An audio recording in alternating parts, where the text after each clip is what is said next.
Mariana Enríquez nació en Buenos Aires en 1973. Es periodista, escritora y docente. Y forma parte del grupo de escritores conocidos como Nueva Narrativa Argentina. Cuenta con una licenciatura en Periodismo y Comunicación Social en la Universidad Nacional de La Plata. Fue su amor por el rock and roll que, en cierto modo, la llevó a la literatura. La música de artistas como Nick Cave o Patti Smith la encaminaron al descubrimiento de William Faulkner, Flannery O'Connor o al mítico Arthur Rimbaud. Sus comienzos en la escritura fueron influenciados también por escritores como Stephen King y H.P. Lovecraft. A lo largo de su producción, se ha consolidado como una figura destacada de la ficción gótica contemporánea. Su primera novela, Bajar es lo peor, fue publicada por Juan Forn cuando ella tenía 19 años. Es una historia de drogas, sexo y juventud malgastada o maltratada, que fue adaptada al cine con el mismo título bajo la dirección de Leila Grunberg. Contada desde múltiples perspectivas y abarcando tiempo y lugar, su última novela, Nuestra parte de noche, incluye temas como la relación entre padre e hijo, el poder y la impunidad. Ambientada durante la dictadura argentina, ofrece escenas de horror cinematográfico con tanta habilidad como describe el dolor psicológico. Y es que los informes de detenciones, torturas, desapariciones y asesinatos representaron su primer contacto con el verdadero horror, según ha afirmado, y se convertirían en el hilo conductor de su obra, repleta de fantasmas, demonios y relatos de lo oculto. Su obra ha sido traducida a varios idiomas y es considerada como la escritora argentina de terror más relevante en la actualidad, galardonada con muchísimos premios internacionales. Buenas tardes. A nombre de la Coordinación de Difusión Cultural y la Dirección General de Publicaciones y Fomento Editorial de la UNAM, les damos la más cordial bienvenida a la 16ª edición de la Fiesta del Libro y la Rosa. En el escenario nos acompañan la doctora Rosa Beltrán, coordinadora de Difusión Cultural, Socorro Venegas, directora general de Publicaciones y Fomento Editorial, y nuestra invitada de honor, la escritora argentina Mariana Enríquez.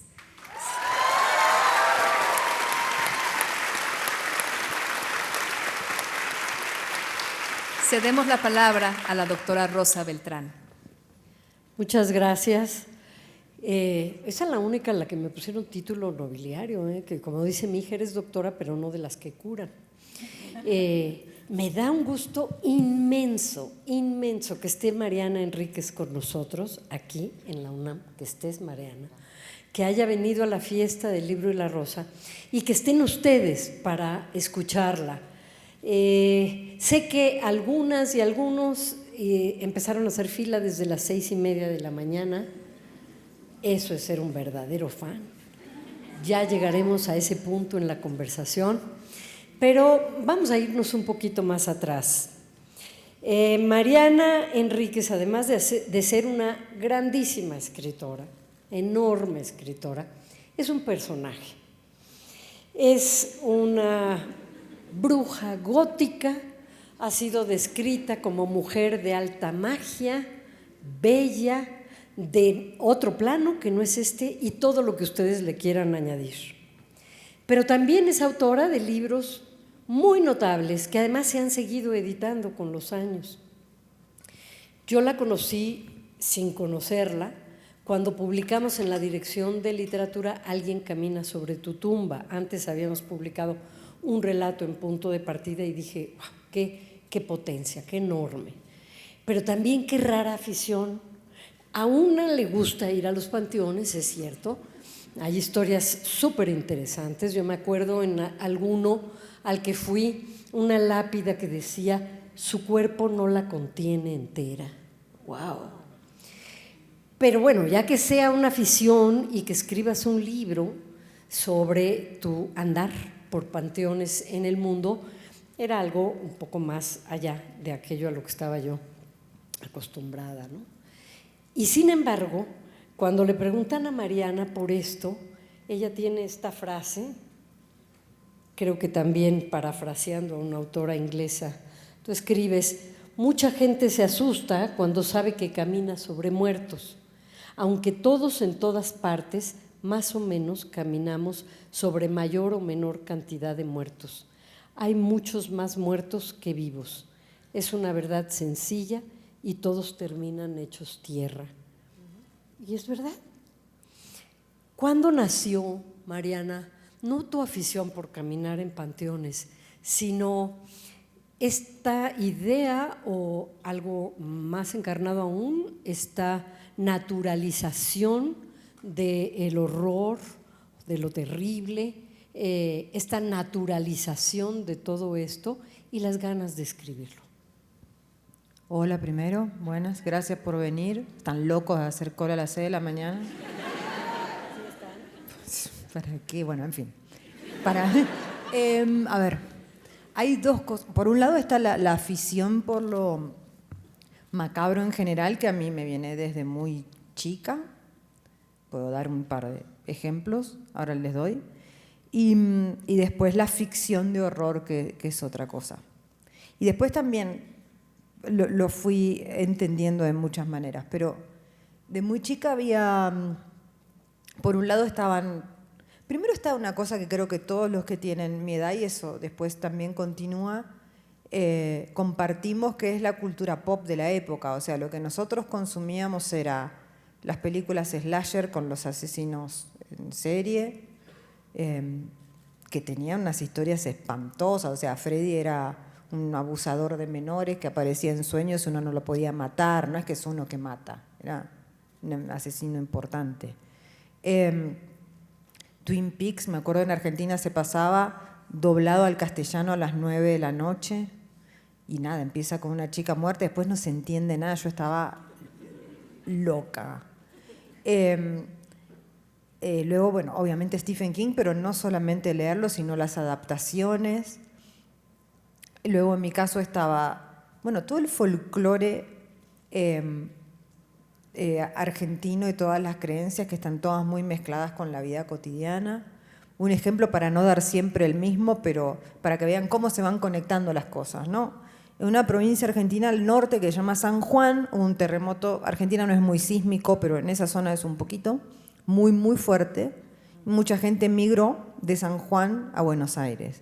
Y en San Juan hay una santa, que es una santa muy particular, que es la difunta Correa, se llama así. La difunta, siglo XIX, por algún motivo quiere cruzar el desierto en San Juan, que es un desierto, con bebé. Y se muere, como no puede ser de otra manera. Y muerta le da de mamar a la criatura. O sea, se pudre todo menos el pecho de la señora. Y es una santa popular de San Juan, entonces los sanjuaninos que vivían cerca de mi casa tenían, en vez de tener la Virgen en la puerta o lo que sea, la difunta Correa. Y los chicos íbamos y mirábamos, y para nosotros los que tenían eso en la casa eran brujos, malos, que es una muerta con un bebé, era un espanto. Es como una especie de Madonna con el niño retorcida. Había un sótano en mi casa, yo le decía a mis amigos que estaba mi abuelo, que era vampiro, que vivía ahí. Se los decía como una defensa contra el bullying, porque yo tenía ese problema que tienen algunos chicos, que tiene doble hilera de dientes. Entonces todo el mundo me trataba mal, entonces yo decía, y así aprendí que si uno es raro, también funciona. No tiene siempre que estar integrado, sino más bien todo lo contrario. Pero esto acontecía en el contexto de esa dictadura militar, la del 76-83, que era un momento muy fantasmal, que era un momento que hasta en el léxico era muy macabro, no era macabro, era gris, incierto. Mi padre trabajaba en una fábrica y siempre contaba, en ese momento estaban secuestrando líderes sindicales y decía, se lo llevaron a Miguel. Y yo pensaba, ¿dónde se lo llevaron? Sabía que estaba mal lo que había pasado, pero no entendía qué. Y hasta pensaba que eran como abducidos. Y en ese contexto después yo crecí, continúa el después de la dictadura, que fue también muy oscuro, porque es donde uno se entera de lo que realmente pasó. Vienen los años 90 argentinos, que son el neoliberalismo full, no teníamos nosotros ninguna posibilidad de escape como jóvenes, y nos hacemos todos, mis amigos y yo éramos medio punks, medio góticos, medio Stones, pero de los 60 con la época de la magia negra, o sea, era como todo así. Y en ese contexto empezamos a ir a cementerios como una cosa transgresora. Era básicamente eso y la estética, ¿no? Hacernos fotos en lápidas. No sé, la tapa de Joy Division, no sé. No, que a mí encima no me gusta Joy Division, pero quiero decir, es la tapa de una tumba muy famosa en el cementerio de Staglieno, que es el primero del libro.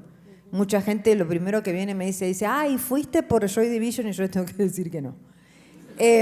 Fui por un chico, como uno suele hacer las cosas en esa época. Y con el tiempo de ir a uno y a otro, y en ese momento yo tenía un novio que era mi mejor amigo, que incluso hacía juegos de Ouija en el cementerio, en La Plata, yo eso no me atreví nunca. Y empecé a pensar por qué, y medio que lo comprendí cuando una amiga mía, que se llama Marta, bueno, hace mucho que no la veo, pero digamos que no tenemos motivo para estar peleadas más que no vernos. Y ella encontró, o sea, el equipo de antropología forense argentino encontró los restos de su mamá, que estaba desaparecida. No todos, partes, o sea, algunos huesos.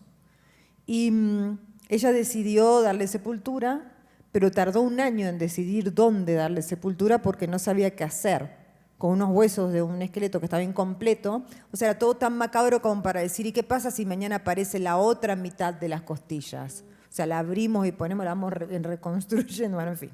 Bueno, entonces la tenía como en una cajita. Y al año de tener una cajita, digo, bueno, ya está. Y el entierro la sepultura fue un evento multitudinario, y ahí creo que yo entendí que la tumba para mí, como un niño y joven que creció en una sociedad donde el horror era que no hubiese tumba, o sea, que el cuerpo haya sido quitado del cuerpo social y que no estuviese enterrado en ninguna parte, más allá de la comodidad estética que me gustaba por toda la cosa un poco vampira, tenía además un trasfondo político y psicológico muy fuerte, que a mí me daba mucha tranquilidad. Era como decir, bueno, acá se terminó la historia, acá hay un epitafio, acá hay alguien que puede venir a poner flores o insultarte o lo que sea. Esto no es un cuerpo perdido. La mayoría de los cuerpos de la dictadura argentina son cuerpos que no van a aparecer porque no están en fosas comunes, fueron arrojados al mar. Y además es el día de hoy que los militares están en un pacto de silencio, con lo cual si están en fosas comunes no van a decir dónde están porque ya están casi todos muertos.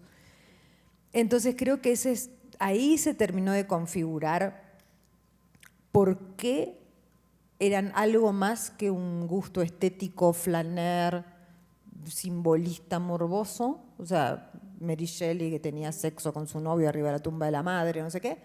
Más allá de todas esas cosas que me fascinaban, tenía este trasfondo. Y ahí fue cuando decidí que las crónicas que yo escribía de forma amateur en casa se tenían que convertir en un libro.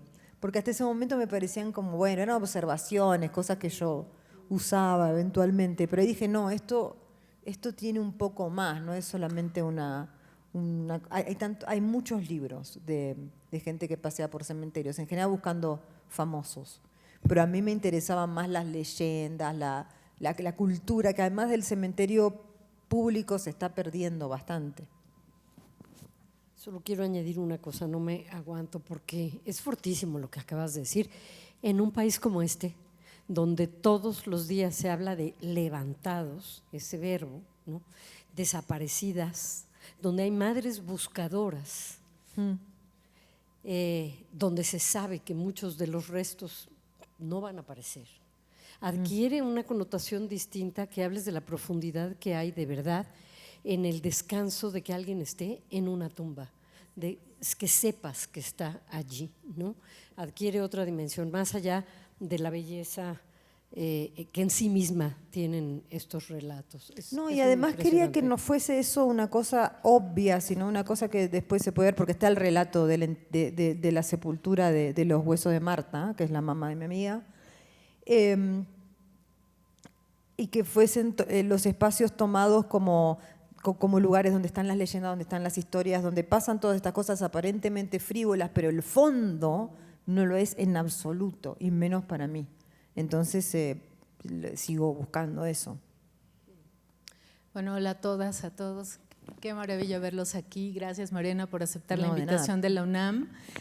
En línea con esto que están ahora comentando ustedes, estoy pensando en que acabamos justo de publicar un libro que se llama Canción de protesta por los jóvenes detenidos, desaparecidos, y que tiene que ver con esa búsqueda y en México cada vez más quienes están siendo desaparecidos son jóvenes y cada vez más jóvenes. Y estoy pensando en uno de tus cuentos, en El Petiso Orejudo, donde tienes este personaje que es un guía de turistas y que va y lleva a la gente por estos lugares horribles y dices esto: la ciudad no tenía grandes asesinos si se exceptuaban los dictadores, no incluidos en el tour por corrección política. Sí. Y pienso en ese cuento largo que es Ese verano a oscuras, donde hay una chica que está entendiendo la situación política de su país, y ahí ejemplificas perfectamente esto que has dicho sobre los dictadores, sobre esa corrección política, nada más que en este cuento tú no les llamas a los dictadores ni a los generales tal cual, no se llaman represores. Tú encuentras una dimensión distinta en el lenguaje y quiero que me cuentes un poco sobre esto, porque tú los concibes como asesinos seriales. Es una cosa de precisión del lenguaje y de precisión del alma también, y de evitar esa corrección política. ¿Cómo llegas a eso? Sí.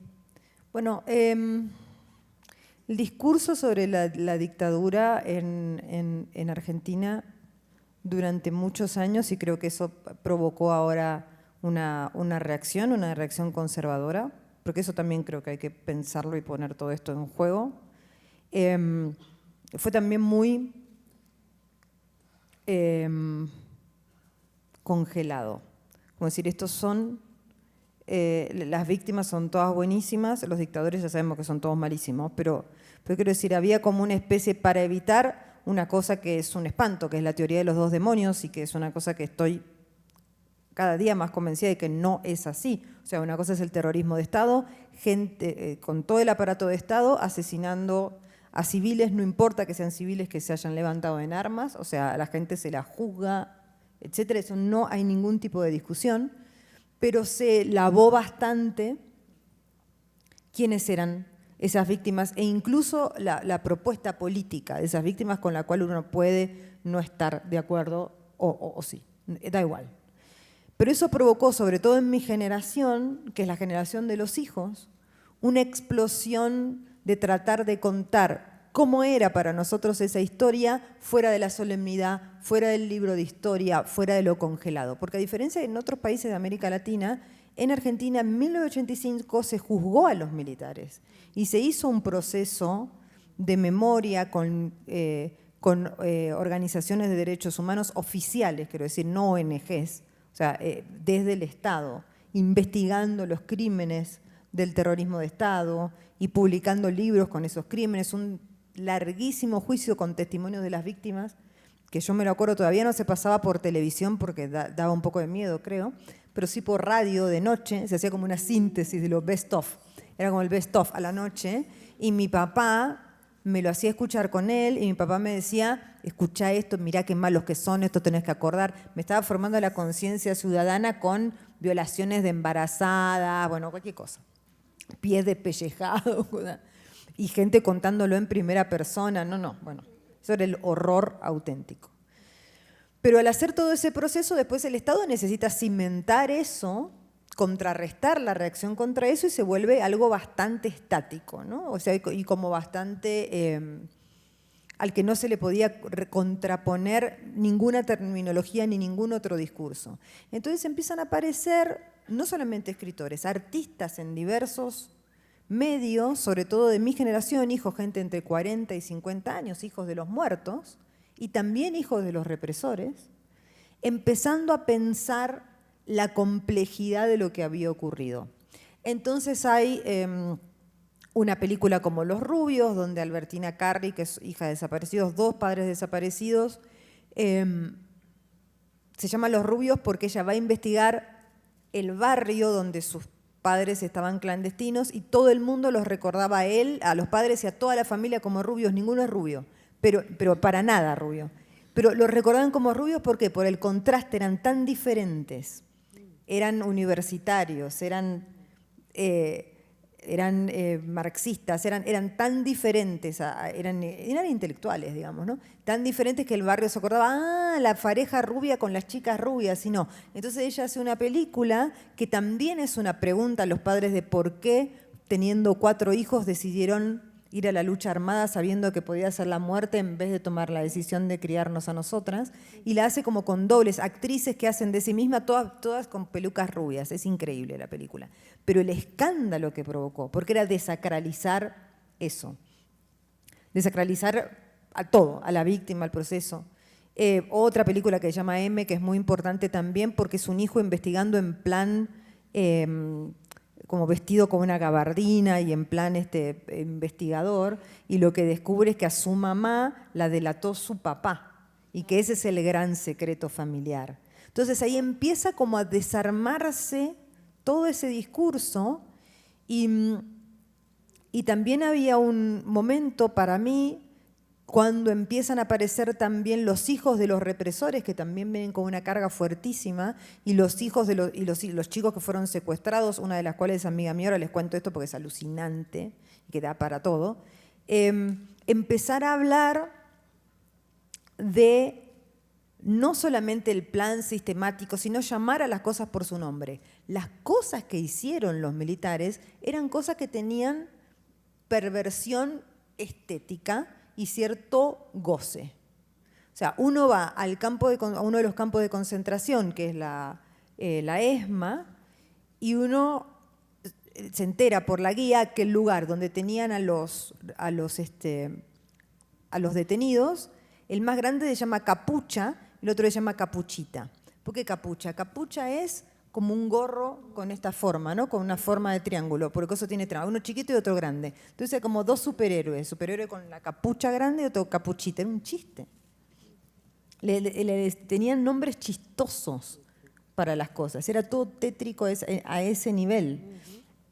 La idea, que es la idea del general Macera, que era el líder de las Fuerzas Armadas, de tirar a la gente al mar, al Río de la Plata, que es muy ancho, y luego al mar, no tira muertos, los tira vivos, dormidos, para que quizá se dieran cuenta de lo que estaba pasando o no saberlo. En eso hay una preparación estética del crimen, y perversa, hay un goce. Lo mismo que hay, porque no era un fusilamiento, es poner gente así y fusilarla y ya, no. Había gente a la que sacaban los fines de semana del campo de concentración y bajo amenaza, o sea, con la pistola aquí quizá, la llevaban a un asado, una barbacoa, para que no dijeran nada, como una demostración de poder, y luego los devolvían, etcétera, etcétera. Entonces llegó un momento, por ejemplo, el momento de darse cuenta que hablemos de lo que era. Esto es como un asesino serial, el asesino serial que le saca la piel a una persona y se arma un traje. Bueno, esto hacían y estaban locos. Bueno, y esta chica que es poeta, se llama Ángela Urondo. Ángela es hija de un gran poeta argentino que se llama Paco Urondo, pero ella no lo sabía. A su papá lo mataron, a su mamá también, y ella fue adoptada por su tía. Nunca le dijeron nada. Yo la conocía porque era la jefa de prensa, nosotros hacíamos periodismo de rock, y ella era la jefa de prensa de una de las productoras que traía músicos de rock. Entonces yo a Ángela la conocía, no era Urondo, era Ángela Raboy, se llamaba en ese momento, la conocía toda tatuada, se colgaba así a la espalda, nos drogábamos juntas, no sé qué, y era la que me habilitaba a una entrevista con Sepultura, con Metallica, qué sé yo. De un día para el otro me enteró, no por ella, sino por toda una situación, que, después ella me lo cuenta, es muy amiga mía, que su tía le dijo que ella era hija de un desaparecido, pero ¿por qué se lo dijo? Porque el gobierno estaba dando subsidios monetarios.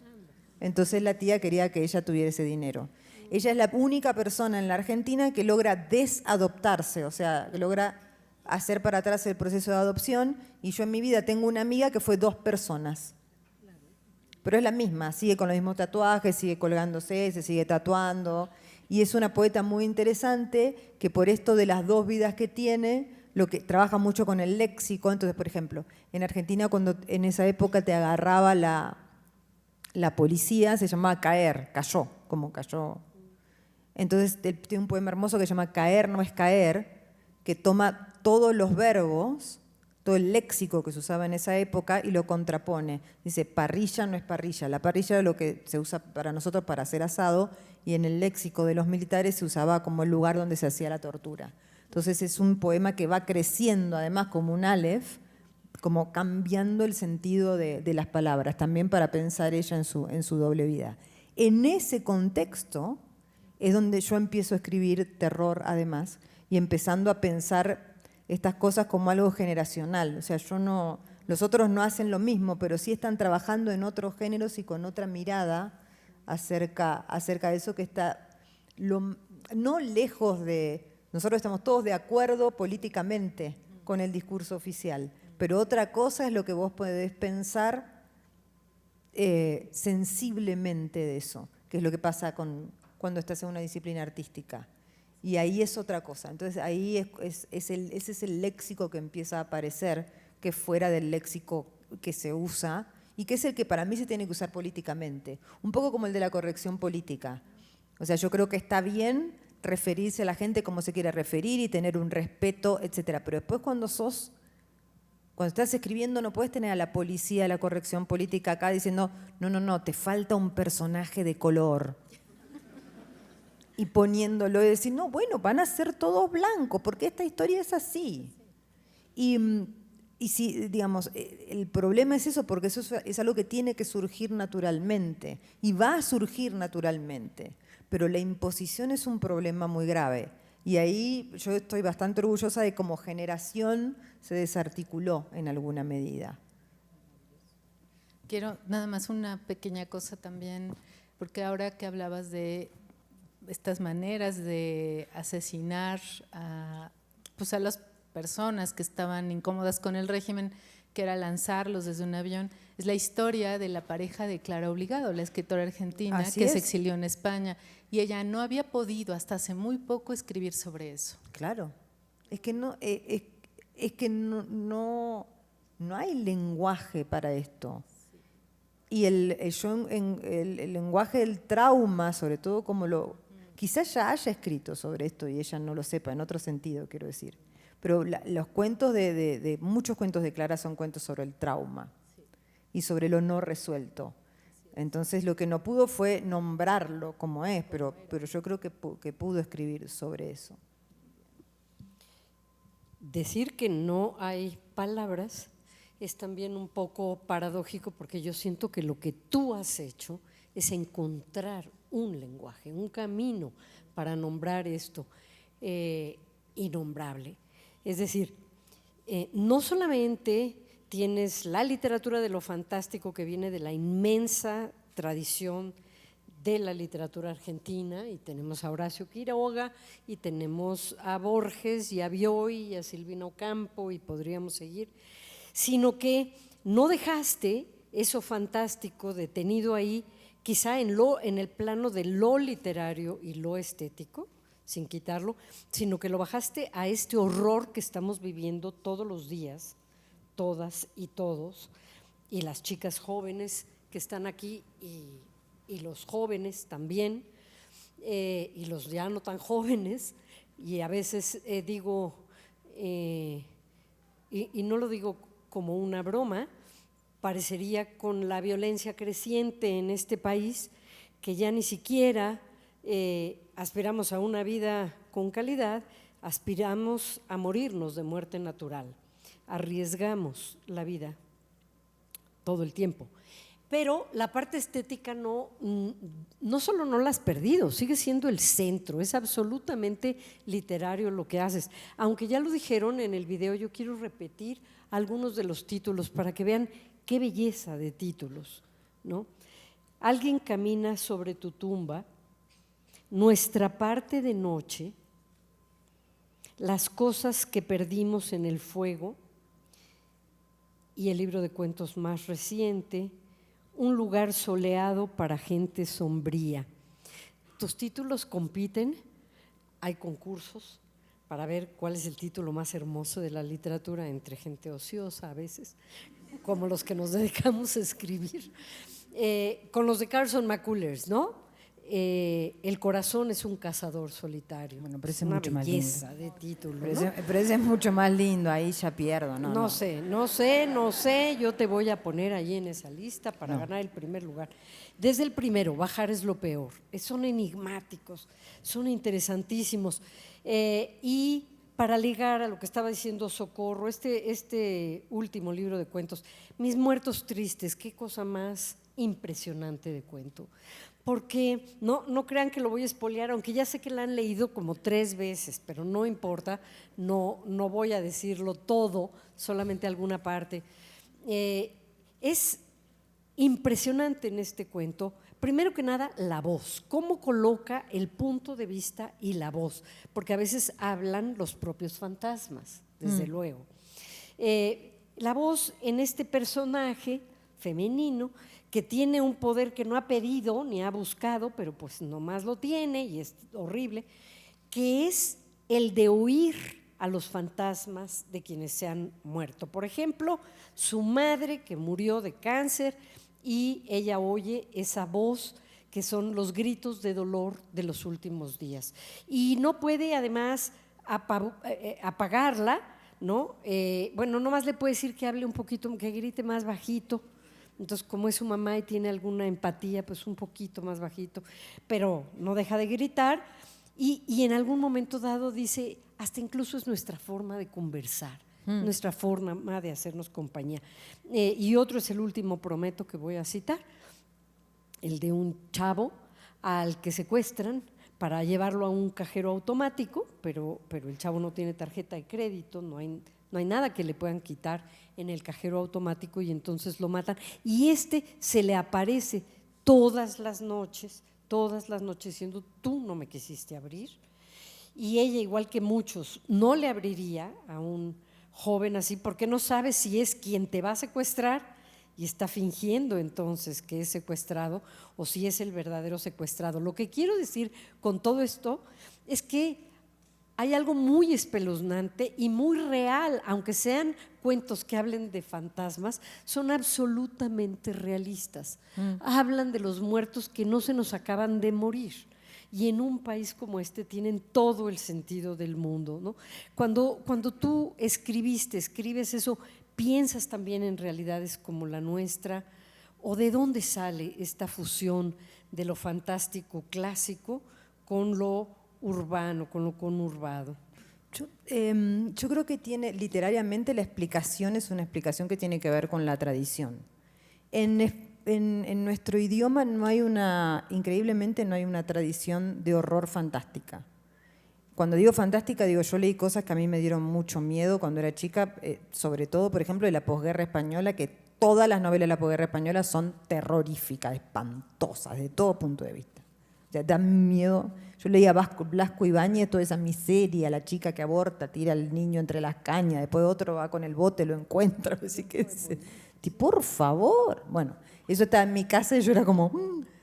Pero el fantástico rioplatense es una tradición de lo fantástico que sí, pero no es, salvo en algunos cuentos de Cortázar y en cosas de humor negro de Silvino Ocampo, es muy... Social no es nunca, pero es muy poco truculenta, es más elegante, quiero decir, ni hablar Borges, por supuesto. Pero de todos ellos yo aprendí, por un lado, el placer de la imaginación y por el otro lado empezar a leer literatura anglosajona con esta traducción. Pero mi gran traducción fue King, porque King es un escritor social norteamericano. O sea, King, todas sus novelas son novelas sobre problemas sociales. El Resplandor es sobre violencia familiar, It es sobre los dramas de pueblo chico, pero sobre todo el abuso de las infancias. Carrie, cuanto más pasa el tiempo, más relevante es una novela sobre violencia en los colegios, una novela sobre los asesinatos masivos de adolescentes en colegios, es eso. Ella lo hace con telequinesis, pero con un arma sería exactamente el mismo problema. Cuando yo leí a él dije, es esto, pero tengo que encontrar qué hay en mi cultura, porque él está trabajando con su cultura, él está trabajando con Estados Unidos. Incluso de maneras muy incorrectas, como por ejemplo una novela que se llama Maleficio, donde el maleficio es que hay un abogado que es muy desagradable, que es obeso, mata a una mujer con el auto y como es abogado consigue, lo puedo spoilar porque ese es Stephen King, lo tienen que leer, consigue no ser condenado por esto, entonces el marido de la mujer le da un maleficio y le dice más delgado. Y es un comentario sobre la obesidad en Estados Unidos también, quiero decir, muy cruel, porque este hombre no puede parar de adelgazar hasta que se muere, básicamente. Entonces, hay una... Y yo dije, este es el modelo. Después empecé a leer Shirley Jackson, muchísimo el gótico sureño, porque el gótico sureño, sobre todo Faulkner, etcétera, tienen como esa idea, Toni Morrison, la idea de casi psicogeográfica, dirían los ingleses, de un lugar que está maldito y que no tiene redención. Todo lo que salga de ahí, no importa lo que sea que salga de ahí, va a estar contagiado y corrupto por un crimen que sucedió ahí que no se puede perdonar. Y la nostalgia que ellos tienen de esa vida que se sustentaba sobre el sufrimiento de los otros. Entonces, entonces por supuesto es Absalón. Y es este hombre que es un monstruo adentro de su casa, porque ese hombre representa a esa clase, ¿no? Bueno, entonces yo dije, es por acá, pero mi contenido tiene que ser un contenido. Y empecé a pensar en todo esto que estábamos hablando de la dictadura, pero no solamente, porque hay como una idea de que ese es el único horror. Argentina no tiene los niveles de violencia de otros países. Entre otras cosas, y esto también es una cosa de la que yo soy muy consciente, por una ventaja histórica y geográfica. Hacer o producir narcotráfico desde allá es carísimo, no tiene ningún sentido. Es así. Entonces podemos tener nuestras mini epidemias de algo, gente que toma crack, qué sé yo, una cosa, pequeños nichos de narco como Rosario, pero que son dos bandas que están por el control ahí de esa ciudad y de la zona, pero es micro, es absolutamente micro, las cantidades son micro, las pandillas son micro, a nosotros nos impresiona muchísimo, pero sobre todo tenemos el ejemplo al lado de Brasil, más que de otro lugar donde la violencia sí está fuera de control, pero lo que sí hay una paranoia, creo que por esto, desproporcionada respecto de lo real. O sea, lo real es sobre todo el crimen económico y por una cuestión muy loca, pero por ahí tiempo de explicarlo más o menos bien. En Argentina no hay moneda, ¿no? O sea, sí hay moneda, es el peso, pero nadie confía en el peso porque el peso desde el 68 se viene devaluando y tiene inflaciones pero brutales, de 1000 por mes, o sea, cosas absolutamente psicópatas, al punto de que hay un momento en el 2001 donde no hay dinero físico. O sea, estábamos en el trueque, yo te decía, Rosa, ¿te gusta esta carterita? Es linda. Le digo, bueno, te la cambio por esto que también es lindo, y así, no había dinero. Y la naturalización era tal que se terminaba esa situación en que no había dinero y se volvía con el dinero, pero todo el mundo, a mí me pagaron en bonos de deuda el salario, no una vez, un año. Y bonos de deuda de diferentes provincias, como si fuera bono de deuda de la provincia de Córdoba, que se llamaba Lecor, bono de deuda nacional, que se llamaba Lecop, los patacones, que eran de la provincia de... Entonces yo tenía todo eso. Y no todos los supermercados te aceptaban los bonos, entonces vos tenías que saber que la carne la comprabas con bonos de Córdoba allá, bueno, era esto, es una locura. Y en ese contexto lo que pasa es que todo el mundo guarda dólares en la casa. En consecuencia, vos sabés como ladrón que a cualquier casa que vayas vas a encontrar dólares, cualquiera. Esto hace, y cualquier persona que secuestres vos si tenés ganas, en su casa va a tener dólares. En muchos casos, muchos. Porque la gente tampoco confía en los bancos. Entonces no pone los dólares en los bancos. Bueno, entonces esto lo que produce es que todo el mundo en su casa vive aterrorizado de que le vengan a robar. En muchos casos sí ocurre y les roban, pero quiero decir, la paranoia es altísima en comparación con lo que realmente sucede. El caso de este chico fue un caso real, un chico que le hicieron una cosa que sucede en toda América Latina, que es el secuestro express, que es solamente que saques dinero de los cajeros. El problema es que en muchas épocas de Argentina la gente no está bancarizada por todos estos problemas económicos que hacen que un banco sea una cosa absurda y uno se maneja de otras maneras, incluso con apps, ¿no? Entonces, en este caso, el chico existió y le pasó exactamente eso. Él se escapa de sus captores, que eran adolescentes como él, golpea un montón de puertas, ninguno y lo llama, pero muchos lo ven, que eso no está en el cuento, pero muchos le ven la cara, porque tocaba en las ventanas, y lo matan, porque para nada, los vieron a todos, entonces decidieron matarlo. Cuando yo me acuerdo del caso, es un caso más, esto pasa muy seguido, pero ese detalle de que el chico se haya bajado, haya tocado la puerta, era del barrio, o más o menos del barrio, y que lo hayan visto, yo pensé, toda esta gente que no le abrió no se va a olvidar más de esto, y ese es el fantasma de ellos. Es un fantasma, o sea, es literalmente un fantasma, pero literal en el sentido de real. Lo van a escuchar, van a tener la sensación de que los están mirando por la ventana, van a estar sugestionados con eso. Entonces empecé a usar eso y también el tema de las desapariciones no se terminó en la dictadura. Yo fui a la escuela con un compañero que tenía una banda de rock muy mala, pero estaba en la esquina de una comisaría y los molestaba a los comisarios, entre otras cosas, porque los comisarios regenteaban a las prostitutas y él tenía relación con las prostitutas, bueno, qué sé yo.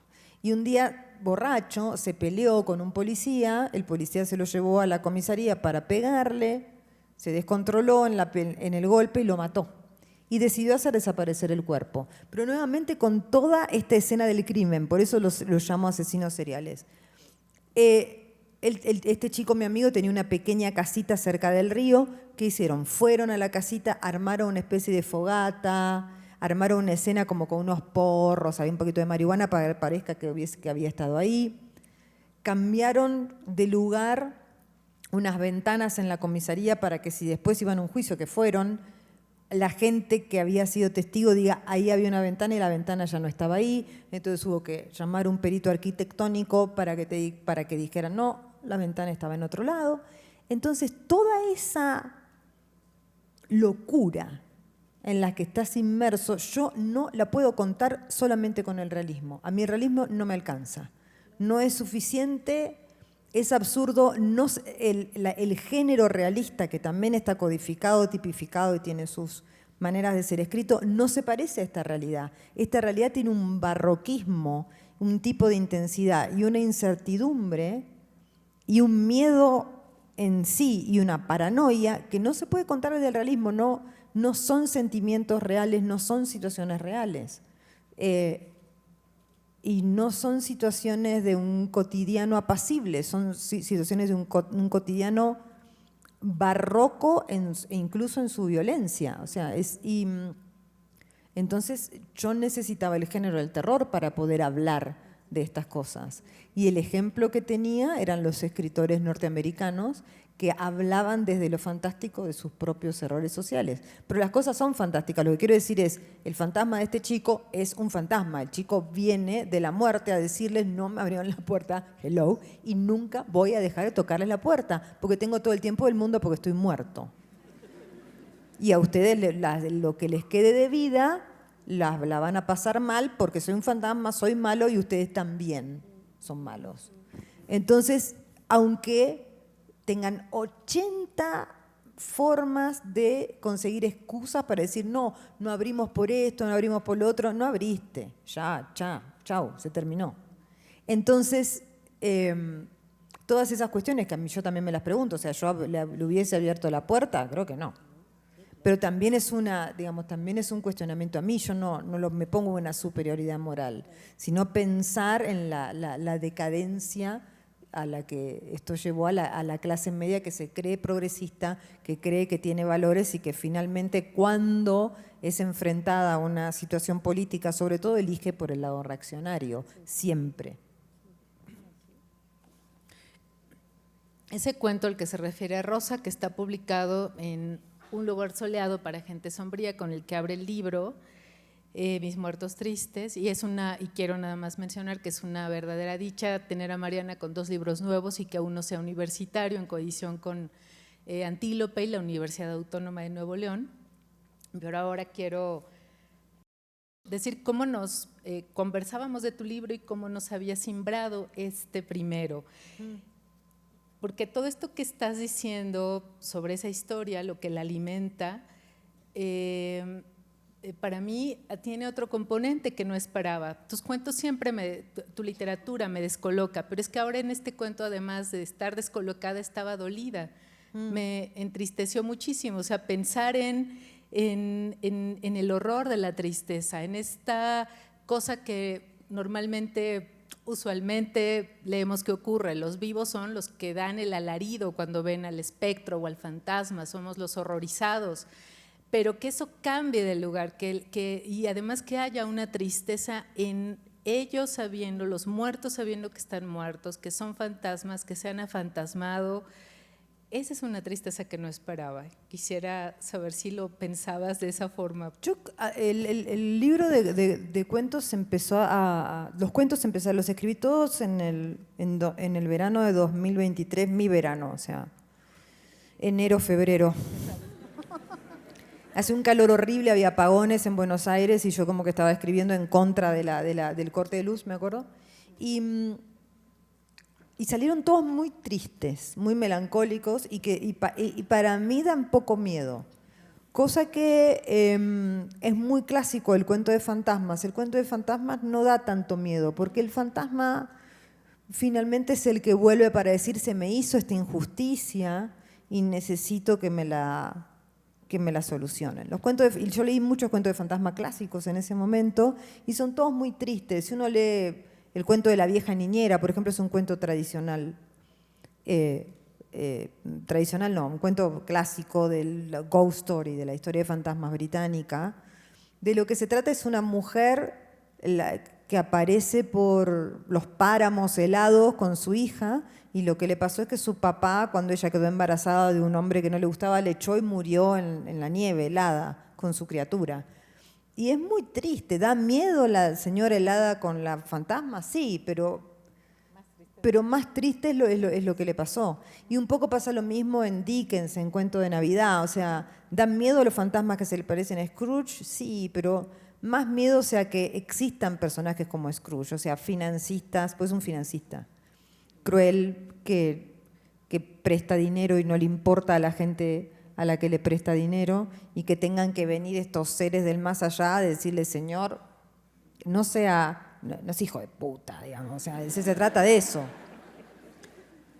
Y que haga falta eso, digamos, ¿no? Que haga falta, porque finalmente Scrooge no es que, para mí no cambia por el milagro de Navidad, cambia porque está asustado. Está asustado, dice, esto a mí me va a ir mal si no le empiezo a tirar unas migajas a esta pobre gente. Porque finalmente lo único que hace es llevar un pavo a la casa del pobre empleado ese que tiene esclavizado como un loco. O sea, ¿qué hace? Nada. Bueno, digo, y ahí terminó. Entonces empecé a pensar como el cuento de fantasmas básicamente como un cuento melancólico, como un cuento triste. Y cuando me di cuenta de eso dije, bueno, esto no tiene tantos sustos como en otros, y no me importa, porque es el momento también donde estoy. Por eso también la voz de eso, es una mujer de 60 años. Yo en general empezaba los libros, o la mayoría de los libros eran adolescentes, pero en este momento yo sentí la necesidad de hacer hablar a adultos. Los muertos siguen siendo jóvenes, pero porque lo son. Los muertos en general son jóvenes.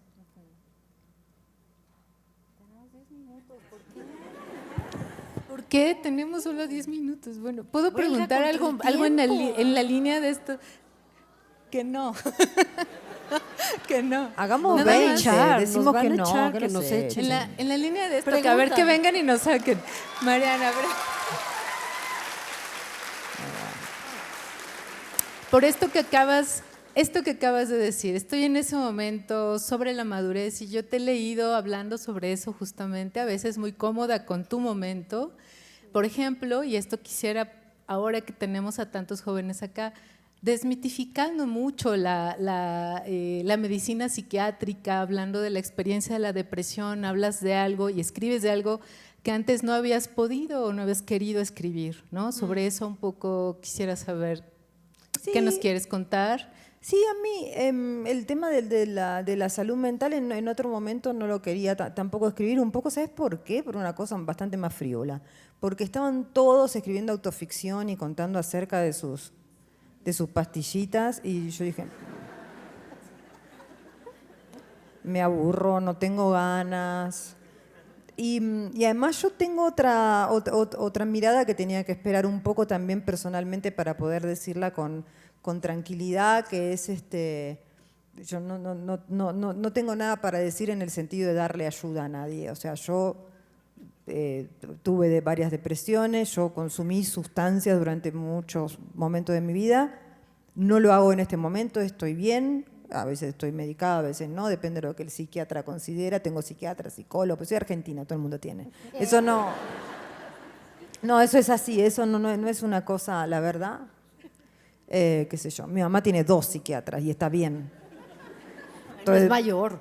Bueno, pues ¿para qué? ¿Para qué quiere que gaste su dinero? Mi dinero, en ella. Pero quiero decir, me quería sentir cómoda con que no fuese un discurso lacrimógeno o victimizado, porque yo no me siento así.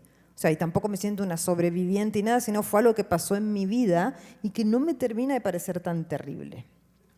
E incluso en los momentos muy decadentes y muy penosos que tuvo todo el proceso, me parece que es un proceso de una enfermedad como cualquier otra y que uno lo supera, y cualquier enfermedad tiene momentos muy terribles. O sea, y muy... Lo que pasa es que hay cierta, por un lado hay un estigma al que por el otro lado se le corresponde una especie de glamorización como si fuese especial tener no sé si una enfermedad mental es el término, pero tener una crisis de salud mental. Entonces una crisis de salud mental la tienen los escritores, pero la crisis de salud mental la tiene el fontanero, la tiene el taxista. ¿Qué tiene que ver? O sea, es como que tener una uña rota, es igual. Es como ser diabético, no hay ningún don no tiene nada que ver con la inspiración, no tiene nada que ver con la intelectualidad, con la cultura, con absolutamente nada de eso. Entonces yo necesitaba un momento donde se pudiera salir de ese lugar, por un lado. Y después, por otro lado, también tengo una edad donde todo eso se me hizo muy evidente de vuelta, mi relación con el cuerpo y con esas cuestiones, además de que yo creo que de eso hay que hablar con tranquilidad, o sea, no tener miedo a hablar de eso, etcétera. Creo que todavía las mujeres tienen, es un estigma normal, es la mujer, hasta en la literatura, desde literatura clásica, Jane Eyre, ¿qué pasa? No se puede casar con Rochester porque está la loca encerrada encerrada en el ático, pobre mujer. Siempre una loca en el ático. O este cuento, por hablar solo de cuentos clásicos, el empapelado amarillo, el empapelado de color amarillo, que es la mujer que tiene una depresión posparto y que ve unas cosas que son alucinantes, como mujeres embarazadas que se arrastran, no sé qué, y el marido en la depresión posparto le encierra en una habitación, en vez de conversar, estás triste, ¿qué hacemos? Salimos por acá, no sé. Algo, no le dejan ver al chico y le encierran. Entonces es un cuento de terror sobre la depresión posparto. Y es bastante reciente, desde 1890, por ahí. Digo, 100 años no es nada en cambiar una mentalidad. Entonces es normal que para una mujer sea rápidamente, bueno, está loca y qué sé yo. Pero lo que me pasa, yo tengo 50, es que en este momento yo estoy loca porque estoy premenopáusica. Entonces lo que tengo en el cuerpo es una tormenta hormonal tal que no me reconozco. También eso terminó filtrándose en la literatura porque es como la segunda metamorfosis. La primera es la adolescencia, ¿no? Donde de repente olés de determinada manera, sangrás, te salen bultos, te miran de determinada manera, odias a todo el mundo, etc. Y ahora es medio parecido, pero al revés. O sea, ahora te secás, el bulto cae. Bueno, hay todo un montón de cosas. Después te dicen, después te dicen, no, pero falta. Lo peor de todo es cuando me dicen, no, pero en 10 años, cuando se termine. ¡10 años! Es un montón 10 años. O sea, son 10 años de estar así. O sea, levantándome eufórica y contentísima y después tenía una depresión total, llorando porque se retira Novak Djokovic del torneo de Madrid. Llorando. En un aeropuerto veo la noticia y digo, no va a jugar el Mutua de Madrid. Pensando que ya a los 37 se va a retirar porque es viejo y yo tengo 50. Entonces, si él es viejo a los 37, yo es Novak Djokovic, número 1 del mundo. O sea, la hormona te pone la mente en cualquier parte. Entonces, esa distorsión, o sea, vivir en ese estado de locura acompañado por un cuerpo que está absolutamente trastornado y al que no reconoces, es un muy buen lugar para el horror porque el monstruo sos vos, por segunda vez. Y es un monstruo diferente al otro. Entonces, buenísimo, buenísimo. Esperamos que el próximo libro sea sobre eso. Aquí está tu primera lectora. hay un cuento sobre eso, se llama Metamorfosis, que es sobre la chica esta que le sacan un mioma y se enamora porque le recuerda a un jengibre. Pero rosita. Mira, yo quiero que todos tus fans, tú fuiste fan, tú sabes lo que es ser fan, Sí, yo pero soy. que además de ser lectores son tus fans, puedan tener el libro firmado que están esperando tener. Sí. Ya lo sé. Y Mariana, además de ser inmensa, ha aceptado firmar, es también entregada rockstar. Y me da muchísimo gusto haber tenido la oportunidad de conversar contigo. Muchas acá, gracias. En la universidad, con Socorro, con ustedes. Y esto es solo, digamos, el precopeo, que sea la invitación a una siguiente conversación con Mariana Enríquez. Sí, y vámonos ahora a que firme sus libros. Mil gracias. Gracias.